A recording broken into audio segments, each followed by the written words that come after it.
Hi guys, today we're going to learn about ratios. So with the first question, when simplifying a ratio, you need to find the highest common factor.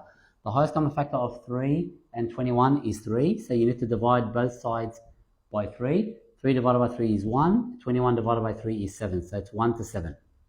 With the second question, the highest common factor is 5, so you need to divide all of them by 5.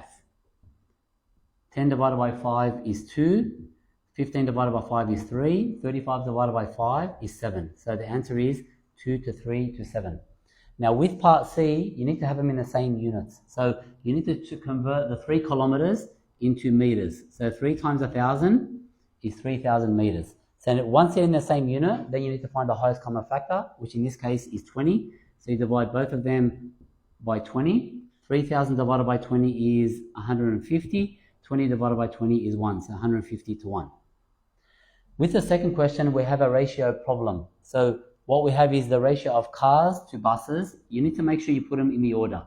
Is 7 to 3. So the 7 needs to be under the C. 7 to 3. Now it says there are 12 buses. So we need to put the 12 over here. And how many cars? Now, how do we get from 3 to 12? We multiply by 4. So we need to do that same calculation on the other side. So 7 times 4 is 28. So we have 28 cars. With question 3, when you're dividing a number in a certain ratio, the first thing you need to do is find the total parts. Now 3 plus 7 is 10. So the total parts in this question is 10. So what you need to do now is you need to divide the first ratio by 10 and then times it by 80. And that gives you $24.